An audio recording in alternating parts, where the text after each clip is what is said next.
Hello, everyone. Coach Tiffany here. So, if you're joining me live, thanks for hopping on and just say hello in the comments. If you're watching the replay, give me a thumbs up or some hearts. Tell me where you're watching from. And I always forget to say this at the end. I'm going to try to remember today, but please like and share. The more that my videos get out there, the more I can spread this message. And that's really my mission, to spread the message of another way of breaking free from the cycle of dieting and shame around food. And so my mission is to spread that message to as many women as possible so that we can be empowered and learn to trust ourselves again and have the energy and stamina that we need to be leaders and really affect change in the world. So today I just want to talk about whether or not you're contemplating your next diet. So this time of year can be really triggering for people because not only are we inundated with cookies and treats and candy, usually at work, and we're inundated with these, treats when we go out with friends, and then people bring them to us, and then we go to holiday parties or family events, and there's more treats, right? So we're just inundated with treats everywhere. And we tend to be out seeing people that maybe we haven't seen in a while. And so we may get comments or judgments around our body or our food choices, right? And so people tend to do this, oh, right now I'm just going to eat whatever I want. And then in the new year, I'll go on a diet, right? The challenge with that is that we don't realize that diets don't work a lot of times. A lot of times we blame ourselves. And so when we start a new diet, and the research actually shows that diets don't work. So at least 80% of the time, people gain all the weight back. And oftentimes it's all of that weight plus. And there's reasons for that. So diets don't work because one size fits all doesn't work. So diets are like a box, right? So it's not going to be the ideal box for you.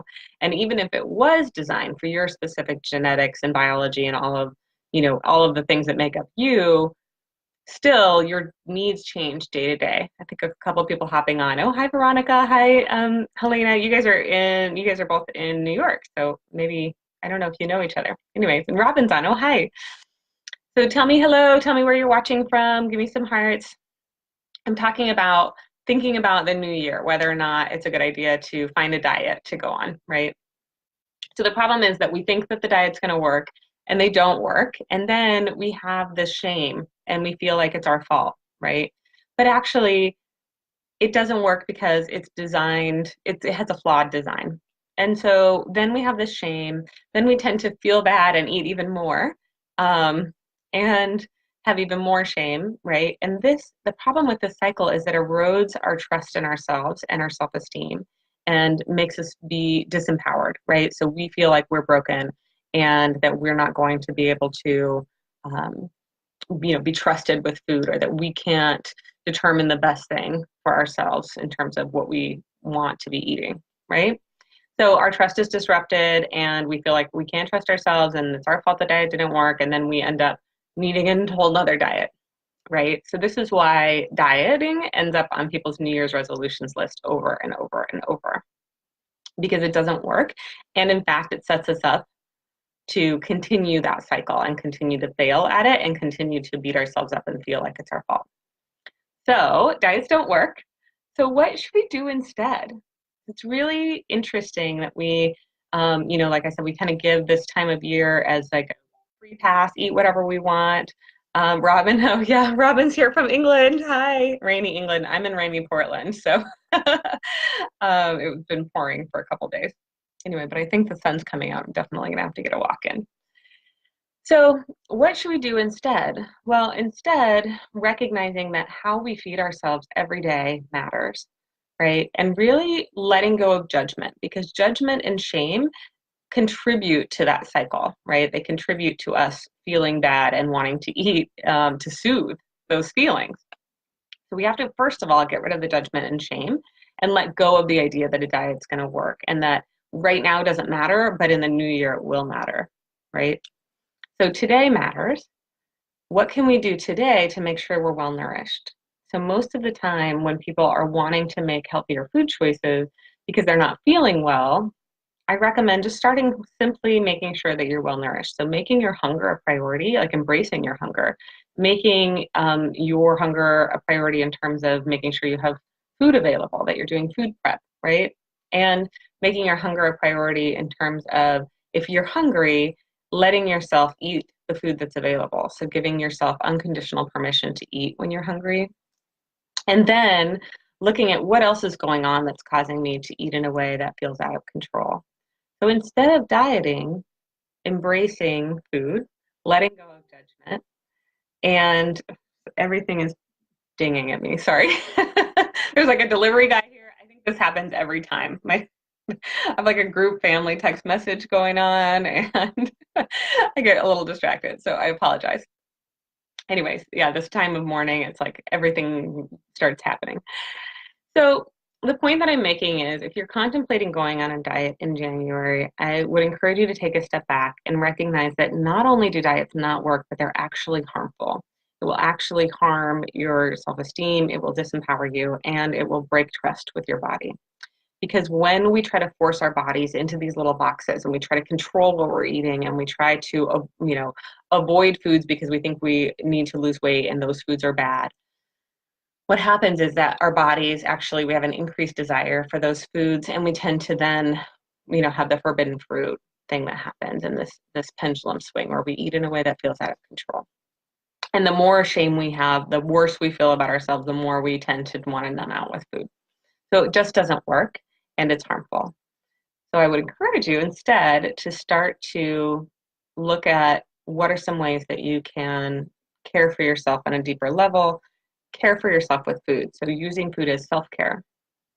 And again, letting go of that judgment. So during the holiday time, the very best thing to do is to feed yourself well and enjoy all of the holiday foods. So you're not feeling restricted during the holidays and you're able to have satisfaction from those. Because when you eat a cookie and you allow yourself to really truly be satisfied by it, you're not as inclined to then go, wild and eat all of the cookies because you can have a cookie anytime you want, right?